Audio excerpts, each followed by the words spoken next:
돈이 없어도 시험에 들고 돈이 많아도 시험에 들더라는 거예요. 그러면 돈이 없을 때는 어떤 시험에 들고 돈이 많을 때는 어떤 시험에 드는지를 우리에게 얘기함으로써 우리에게 주의를 주는 것입니다. 시험에 들지 말라고. 오늘 이 문제를 통해서 여러분들이 적어도 돈 문제로서는 시험에 들지 않는 그런 성도들 되었으면 좋겠습니다. 네. 왜 아멘 안 하세요? 응? 그렇게 자신 있어요? 자, 먼저 돈이 없어서, 즉 가난해져서 겪게 되는 시험이 뭐냐? 지금도 그렇지만 당시 초대교회는 가난한 사람들이 참 많았습니다. 그들을 야고보 사도는 뭐라고 표현하냐면 가난한 사람이라고 표현하지 않고 낮은 형제라고 표현합니다. 왜냐하면 여기서 단순히 돈만의 문제를 다루는 게 아니라 사회적 신분까지 함께 다루고 있어요. 즉 사회적으로 신분도 낮고 가진 것도 낮고 소유도 낮고 이런 형제를 낮은 형제라고 지금 표현하고 있는 거예요. 자, 왜 초대교회에는 이렇게 가난한 사람이 많았을까? 또 사실 교회 안에도 그때나 지금이나 부자가 많을까요? 가난한 사람이 많을까요? 가난한 사람이 많아요. 왜 이렇게 교회 안에는 가난한 사람이 많을까? 두 가지 이유 때문이었어요. 첫째는 그 당시로 따졌을 때 대부분 그 당시 교회 구성원들이 어떤 사람이었냐면 유대교에서 기독교로 개종한 사람들이었어요. 거의 대부분이. 근데 그 당시 우리가 아는 것처럼 유대 사회가 종교와 정치와 종교와 사회가 분리된 사회가 아니었어요. 종교와 사회 정치 문제가 함께 연결돼 있었어요. 따라서 종교를 버린다, 개종한다는 건 뭐예요? 그 사회로부터 떠나는 것을 의미했어요. 즉 유대교에서 기독교로 개종한다는 것은 그 모든 것을 포기하는 걸 전제로 했어요. 단순히 종교만 포기한 게 아니라 뭐까지? 그 당시 사회적 신분, 그 다음에 모든 혈연 지연관계, 그죠? 그리고 그에 따른 모든 소유까지도 포기하는 것을 전제로 했습니다. 그러니까 기독교로 개종한다는 건 뭐예요? 그 모든 자신이 누려왔던 사회적 지위와 배경들을 포기하는 것을 전제로 했기 때문에 대부분 사람들이 가난해질 수밖에 없었습니다. 우리가 아는 것처럼 복음서에도 나오죠. 그 당시 기독교로 개종하는 사람들을 유대 사회가 어떻게 했어요? 출교라는 방식으로 쫓아내 버렸어요. 모든 사회적 신분을 박탈했어요. 그죠? 심지어는 가정에서도 쫓겨내 버렸어요. 그러니까 빈털터리로 길바닥에 내앉을 수밖에 없었습니다. 그러니까 교회는 전부 다 가난한 사람들이 많았던 거예요. 그래서 그 당시 교회가 제일 먼저 신경 썼던 문제가 뭐예요? 구제. 그렇게 신앙 때문에 가난해진 사람들, 신앙 때문에 그렇게 쫓겨난 사람들, 그 사람들을 교회가 돌보가는 일이 교회에 있어서는 가장 중요한 문제였던 것입니다. 그러나 또 한 가지 측면도 있죠. 그 당시 부한 사람들보다는 가난한 사람들이 훨씬 신앙을 받아들이기가 용이했기 때문입니다. 왜? 부자고 돈이 많고 사회적 신분이 높은 사람들은 신앙을 잘 안 받아들여요. 왜? 그거 없어도 얼마든지 먹고 살 수 있고 그거 없어도 불편한 게 없어요. 그런데 없이 살고 가난하게 살고 고통스럽게 살면 뭐라도 붙들고 싶어져요. 그래서 신앙으로 귀의하는 경우가 많습니다. 이 두 가지 요인 때문에 기독교는 가난한 사람들이 많았던 것이고 지금도 별반 다르지 않습니다. 이런 상황으로 인해서 교회는 가난한 사람들로 많이 넘쳐났습니다. 사람들의 눈에 보기에는 그들은 어떤 사람들이었을까요?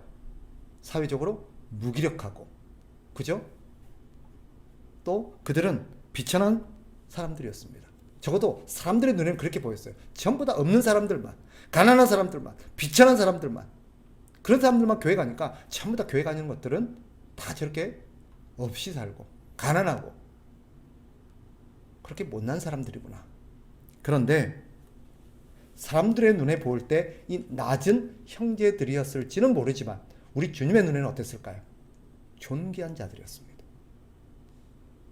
사람들은 그를 없이 여기고 무시하고 그를 비천하게 봤을지 모르지만 주님은 그들을 어떻게 보셨어요? 존귀한 사람으로 보셨어요. 왜죠?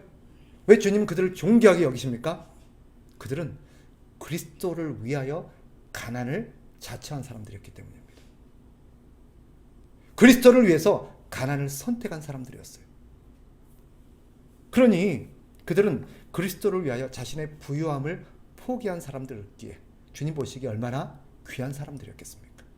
그래서 주님의 눈에는 그들이 존귀한 사람들이었어요. 야고보 사도는 이 낮은 형제들에게 뭐라고 권면합니까? 9절을 다시 보세요. 다시 한번 읽습니다. 시작. 낮은 형제는 자기의 높음을 자랑하고. 그 낮은 형제들, 그리스도 때문에 낮아진 사람들, 그리스도 때문에 부유함을 포기했던 그 사람들에게 바울은 야고보 사도는 뭐라고 말해요?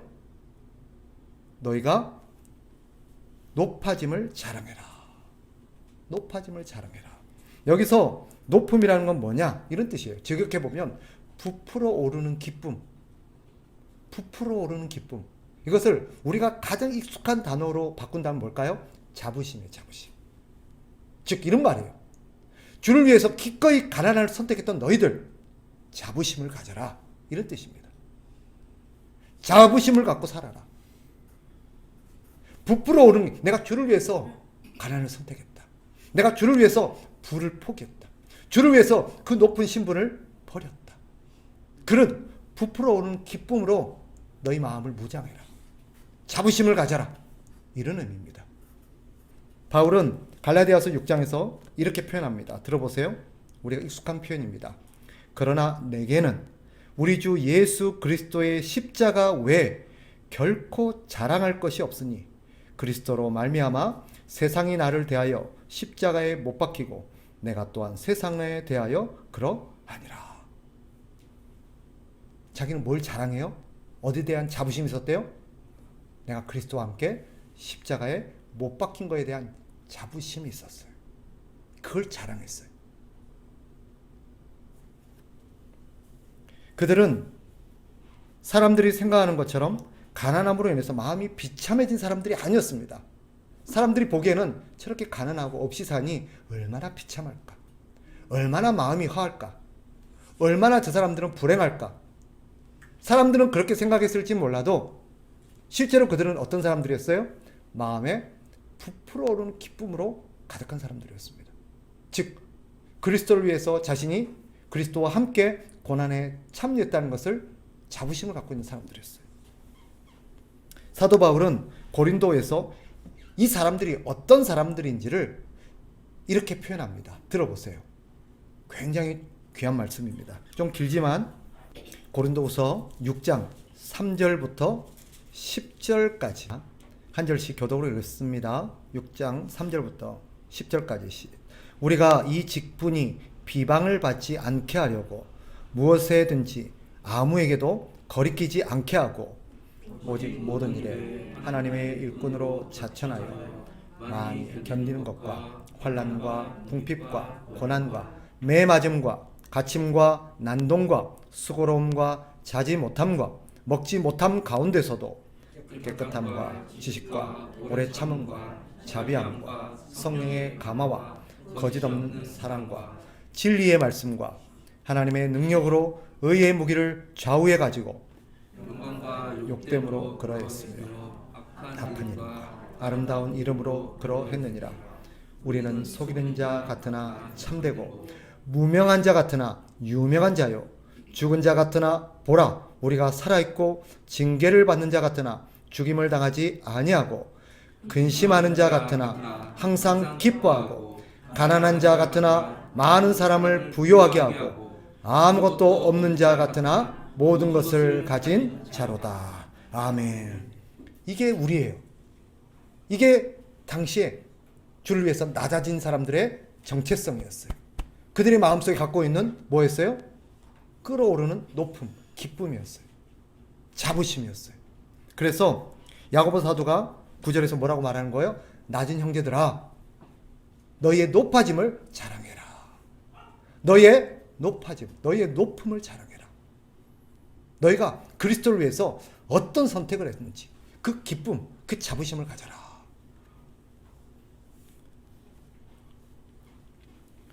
그들이 가난해졌지만 그리스도를 위해서 높아짐은 무엇 때문인가? 그들은 믿었습니다. 뭘 믿었어요? 이 가난이라는 것은 한시적이다. 잠시 잠깐이다.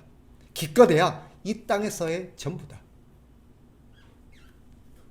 그러나 뭘 믿었습니까? 우리의 높아진 신분, 존귀한 그리스도의 백성이요, 그리스도의 제자요, 그리스도의 자녀가 됐다는 이 높아진 신분과 그분과 함께할 영광스러움은 잠시가 아니라 영원하다는 걸 믿었기 때문입니다. 비록 가난과 비천한 신분일지라도 그들은 주님께 속한 자였고 주님과 함께 존귀한 신분을 가진 자라는 그런 자부심으로 그 마음이 무장되어 있었던 사람입니다. 그래서 세상 사람들이 보기에 비천해 보여도 그들은 비천하지 않았습니다. 가끔 제가 그런 얘기를 종종 합니다만은 우리 형제들을 만나면 믿음이 없다 보니까 저를 볼 때마다 안쓰러워해요. 야, 경식아, 너는 무슨 낙으로 사냐? 아유, 너는 뭐 먹고 사냐? 너는 어떻게 사냐? 당신들이 보기에는 내가 없이 사니까 불행해 보였다고, 불행하다고 생각했던 것 같아요. 근데 저는 항상 우리 형제들을 만날 때마다 한 번도 얼굴에 근심의 빛을 가져본 적이 없습니다. 비굴하게 우리 형제들을 만난 적 없습니다. 단 한 번도 제 양심에 손을 얹고 우리 형제들한테 비굴하게 손 벌린 적 없습니다. 네. 단 한 번도. 세월이 흐르고 나서 우리 형제들이 그러더라고요. 야, 그래도 없이 살아도 네가 제일 행복한 것 같다. 진짜입니다. 네가 우리 중에는 제일 없이 사는 것 같아도 네가 그래도 제일 나은 것 같다. 이렇게 얘기를 해요. 뭔가를 받겠죠, 그죠? 그게 우리입니다. 그게 우리예요. 우리는 그런 자들입니다.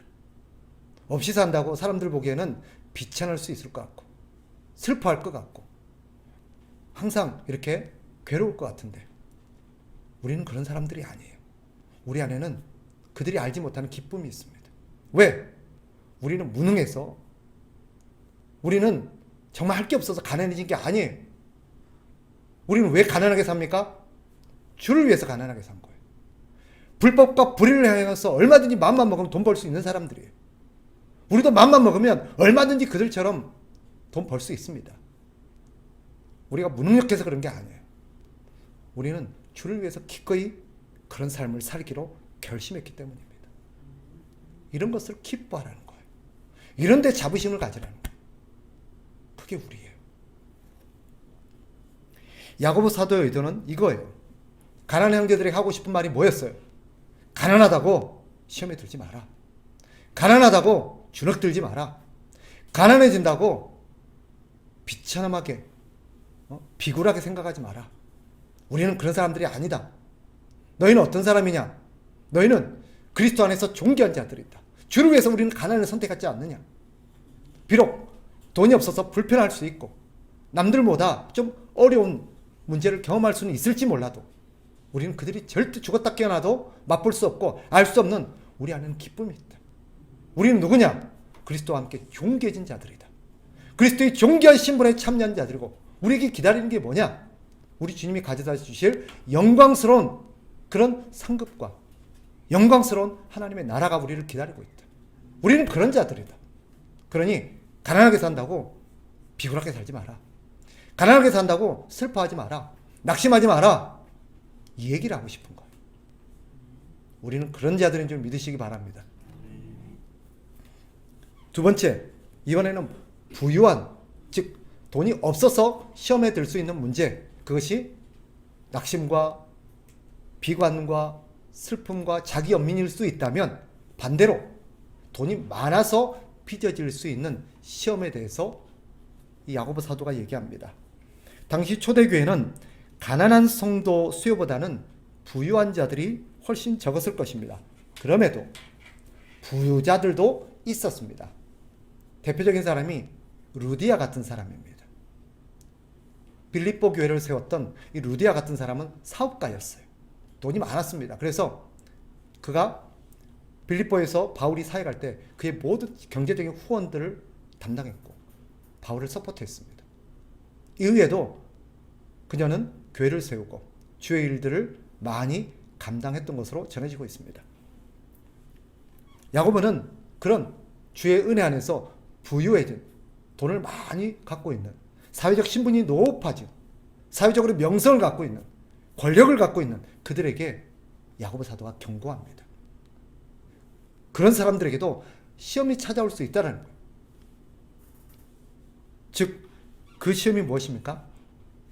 교만해질 수 있는 것입니다. 교만해질 수 있어요. 그런 부귀로 인해서 오만해지거나 여러 가지 유혹에 휩싸일 수 있으니 너희는 교만하지 말고 겸손하게 낮아진 것을 자랑해라라고 권면하는 것입니다. 왜 그렇습니까? 종종 부유한 그리스도인들, 교회 다니는 성도들 중에 부자인 성도들이 빠지기 쉬운 오해가 몇 가지 있습니다. 첫째는 뭐냐? 그들이 부자이기 때문에, 돈이 많기 때문에 그 돈이 많은 그런 부의 가치에다가 자기를 대입시켜서 돈이 많기 때문에 자기는 더 가치 있는 사람이라고 생각을 해요. 돈이 없는 사람들보다 내가 훨씬 존귀하고 훨씬 가치가 있고 훨씬 내가 더 귀한 사람이라는 착각에 빠질 때가 있습니다. 그렇습니까? 아니에요. 우리 주님은 가난한 자나 부유한 자나 동일하게 부르셨고 우리 주님 안에서는 동일한 가치를 지닙니다. 우리 주님은 돈이 많은 사람이라고 더 귀하게 여기고 돈이 없는 사람이라고 더 비천하게 여기지 않습니다. 사람들은 그럴지 모르겠어요. 그러나 우리 주님은 그러지 않으십니다. 돈이 있건 없건 우리 주님께는 똑같습니다. 그런데 부유한 그리스도인들이 빠지는 함정이 뭐예요? 내가 돈이 많기 때문에 저 가난한 형제보다 내가 훨씬 존귀한 자야. 내가 더 훨씬 가치가 있어. 내가 훨씬 귀해. 그러니 상대를 무시한다거나 차별하는 수가 있습니다. 또 그들이 빠지기 쉬운 오해가 뭐예요? 그 돈의 넉넉함, 돈이 많아진 데서 자꾸 행복을 찾으려고 하고 그것에서 자꾸 만족을 누리려고 해요. 야고보는 그런 부유한 성도들에게 너희나 가난한 자들이나 주님 안에서는 동등하다. 똑같이 존귀하다. 너희가 더 존귀한 자라고 착각하지 마라. 또 너희가 돈이 많다고 거기에서 자꾸 만족과 행복을 찾으려고 하고 그걸 자꾸 의지하려고 하지 말라 라고 경고하는 것입니다. 고린도 교회는 이런 바울의 교훈을 아주 많은 대가를 치르고 배웠습니다. 우리가 아는 것처럼 고린도 교회는 이것이 큰 문제가 됐었어요. 대표적으로 모임할 때마다 부유한 사람들은 아주 화려한 옷을 입고 좋은 것들을 누리면서 맛있는 음식을 준비해 와서 먹었습니다. 그러나 신분이 낮고 가난한 자들은 그런 걸 준비할 수가 없었어요. 옷도 허름했어요. 그러니 그들은 교회에 와서도 본의 아니게 차별을 당하고 무시를 당하고 상처를 받아야 했습니다. 마치 오늘날도 비슷한 어떤 문제가 교회 안에서 빚어져요. 예를 들면 부유한 그리스도인들은 교회 올 때도 아주 고가의 옷을, 비싼 옷을 입고 옵니다. 좋은 차를 타고 오고 좋은 가방을 들고 오고 좋은 어떤 치장구를 들고 오면서 교회 안에서 이런 것들을 자랑해요. 이 옷이 얼마짜리인 줄 알아? 이거 무슨 하여튼 좋은 털이야. 이거 뭐 좋은 브랜드야. 이거 세상에서 뭐 몇 개 없는 거야. 이번에는 무슨 차 뽑았잖아. 이번에는 무슨 집 장만했잖아. 그럼으로써 교회 안에 있는 가난한 사람들을 상처 입히고 그 사람들을 비굴하게 만들어, 비참하게 만들어요. 그런 문제가 고린도 교회뿐만 아니라 오늘날 교회 안에서도 버젓이 일어나고 있습니다. 자꾸 와서 자기의 부함을 자랑하는 거예요. 자기가 갖고 있는 그런 많은 어떤 권세, 명예, 인기 이런 걸 자랑하는 거예요. 내가 이번에 뭐 사장 됐잖아. 내가 이번에 뭐 국회의원 됐잖아. 내가 이번에 뭐 시장 됐잖아.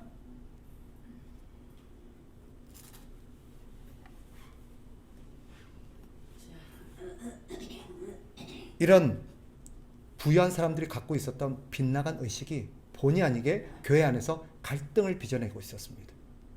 가난하고 낮은 형제들에게 상처와 무시를 가져다 줬습니다. 그래서 야고보 사도가 제일 먼저 교회 안에서 함께 신앙생활하면서 빚어질 수 있는 이 부에 대한 무서운 시험의 문제를 거론하고 있는 것입니다. 그럼 부한 형제들에게, 여유있게 사는 부유한 자들에게, 사회적 신분이 높은 자들에게 뭐라고 말합니까? 이렇게 말합니다. 10절을 가보세요.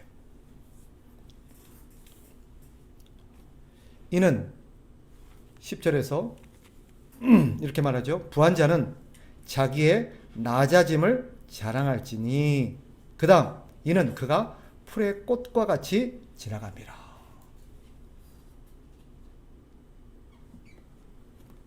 부유함도 풀의 꽃과 같이 지나간대요. 그 잘나가던 명예도, 그 잘나가던 인기도 풀의 꽃과 같이 지나간다는 거예요.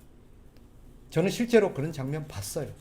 여러분도 한두 번 경험했을 것입니다. 그렇게 잘나가던 사람도 어려움 경험할 수 있어요, 없어요? 있어요. 교회에서 그렇게 잘나간다고 자랑하고 하던 사람이 어느 날 갑자기 사라져요. 알고 봤더니 망한 거예요. 부도가 난 거예요. 사기를 당한 거예요. 떨어진 거예요. 창피해서 못 나오는 거예요. 꼭 그런 문제가 아니라도 여기서 말하는 지나간다, 잠깐이다, 그것은 이 땅에서 비록 살아있는 동안 그런 것을 누린다 할지라도 이 땅의 삶이라는 것은 영원한 삶에 비하면 정말 찰나와 같은 거라는 거예요. 11절에서도 또 강조하죠. 11절, 해가 돋고 뜨거운 바람이 불어 풀을 말리면 꽃이 떨어져 그 모양의 아름다움이 없어지나니 부한 자도 그 행하는 일에 이와 같이 쇠잔하리라. 그러니 부유함을 자랑하지 말고, 그 부유함을 의지하지도 말고, 그 부유함 때문에 네가 다른 사람과 다르다고 착각하지도 말고, 오직 너희가 자랑할 것은 그리스도 안에서 낮아지는 것을 자랑해라. 그리스도 안에서 낮아진 것을 자랑하라는 것은 무슨 말일까요? 뭐가 낮아진 거예요? 그것은 그리스도를 본받는 것입니다. 자, 저를 보세요. 우리 주 예수 그리스도는 가장 존귀하신 분이죠. 우리와는 비교할 수 없는 존귀하신 분입니다. 그분은 창조주 하나님이시오 만왕의 왕이십니다. 그런 분이 그 높이 높은 그 보좌, 그 부귀를, 그 영광을 버리시고 우리와 같이 낮아지셨습니다. 오히려 우리보다 더 낮아지셔서 우리를 섬기셨습니다. 부유한 자들은 그런 주님을 본받는 삶을 자랑하라는 거예요. 주를 위해서 기꺼이 그 부를 내려놓고 주님 앞에서 낮아지고 주님을 닮아가고 주님처럼 그렇게 겸손하게 하나님을 의지하는 그런 것을 자랑하라는 것입니다. 돈 많은 거 자랑하지 말고, 사회적 신분 자랑하지 말고. 그렇지 않으면 그 시험에 어떻게 되는 거예요? 망하는 거예요. 비참하게 되는 거예요. 쇠잔해지는 거예요. 오죽하면 주님께서 이렇게 경고합니다. 우리가 잘 아는 말씀, 누가복음 18장 25절. 낙타가 바늘귀로 들어가는 것이 부자가 하나님의 나라에 들어가는 것보다 쉬우니라. 부자는 다 지옥 간다, 그런 뜻이 아니에요. 부유한 형제가, 부유한 사람이 그만큼 신앙생활하기가 어렵다는 것입니다. 상대적으로 가난해도 시험에 들 수 있고 부유해도 시험에 들 수 있어요. 돈이 작아도 시험에 들 수 있고 많아도 시험에 들 수 있지만 사실상 어떤 게 더 위험할까요? 돈이 많은 게 더 위험하다는 거예요. 그게 훨씬 더 시험에 빠지고 시험에 넘어질 확률이 많다는 거예요. 그러니까 주님께서 낮아진 형제, 돈이 없어서 당하는 어떤 시험에 대해서는 별로 언급하지 않으세요. 오히려 주님 뭘 경고해요? 돈이 많은 사람들이 하나님의 나라 들어가기가 어렵다는 거 명심해라. 그만큼 그 부를 내려놓고 겸손하게 주님을 의지하기가 쉽지 않다는 것을 경고하는 것입니다. 여러분, 오늘 야고보 사도가 우리에게 경고하는 이 돈과 관련된 이 시험의 문제를 귀담아 들으셔야 돼요. 혹시 낮은 형제들이십니까? 아니면 부한 형제십니까? 본인 스스로를 어떤 사람이라고 여기든 오늘 경고를 가볍게 여기지 마십시오. 우리가 기억해야 될 것이 있습니다. 가난과 부가 하나님의 사랑을 보여주는 증거물이 아닙니다. 가끔 부유한 사람들이 착각해요. 내가 부자가 된 것은 하나님이 나를 사랑하셔서 나에게 물질을 많이 부어주셨다. 그럼 가난한 사람은 뭐가 되는 거예요?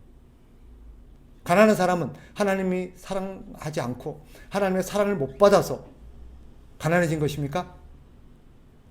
부유한 사람이 하나님은 나를 많이 사랑해서 나에게 물질을 많이 주셨습니다라고 말하면 가난해진 사람은 이상해지는 거예요. 착각입니다. 돈이 많고 적으면 하나님의 사랑의 척도가 될 수 없습니다. 부한 사람도 하나님이 사랑하시지만 가난한 사람도 똑같이 하나님이 사랑하십니다.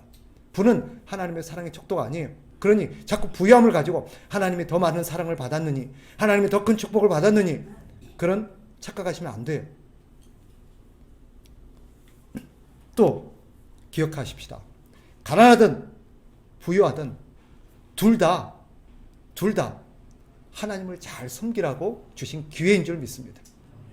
가난한 사람은 그 가난으로서 하나님을 잘 섬기도록 기회를 주신 거고, 부한 사람은 부한 입장에서 하나님을 잘 섬기도록 하나님이 기회를 주신 거예요.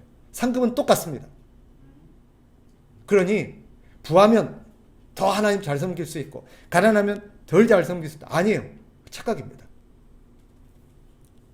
반대로 둘 다 가난하든 부하든 둘 다 위험하고 둘 다 시험에 빠질 수 있다는 것도 우리는 염두에 두셔야 합니다. 이게 오늘 야고보 사도가 본문을 통해서 우리에게 주는 경고입니다. 그러니 혹시 낮은 형제들은, 저를 포함해서 낮은 형제들은 하나님이 우리에게 허락하신 이 낮은 자리에서, 낮은 환경에서 우리의 믿음을 증명하셔야 합니다. 가난한 자리에서 여러분의 믿음을 보여주십시오. 이 가난 속에서도 얼마나 주를 위해서 살 수 있는지, 가난하지만 얼마나 내가 주를 위해서 열심히 살아낼 수 있는지를 보여주십시오. 그게 믿음입니다. 여기 계신 부한 형제들에게 권면합니다. 이 부유함 속에서도 얼마나 주를 위해서 잘 살 수 있는지를 증명하십시오. 그 부유함을 가지고 얼마나 하나님을 기쁘시게 할 수 있는지, 부유한 사람이 어떻게 하나님을 기쁘시게 하고 어떻게 하나님을 섬길 수 있는지를 보여주십시오. 그게 부하게 하신 하나님의 뜻이고 가난하게 하신 하나님의 뜻인 줄 믿습니다. 가난한 자는 부해지려고 하지 마시고 부한 자는 자꾸 그 부를 자랑하며 부에 안주하려고 하지 마십시오. 둘 다 죄악일 수 있습니다. 다시 한번 오늘 하나님의 말씀을 가슴에 새기면서 살면서 우리가 겪게 되는 이 돈의 문제는 절대 가벼운 게 아닙니다. 가볍게 여기지 마세요. 아마 평생 죽을 때까지 이 돈의 문제와 씨름해야 될 것입니다. 그만큼 중요한 문제니 야고보 사도가 제일 먼저 언급했겠지요.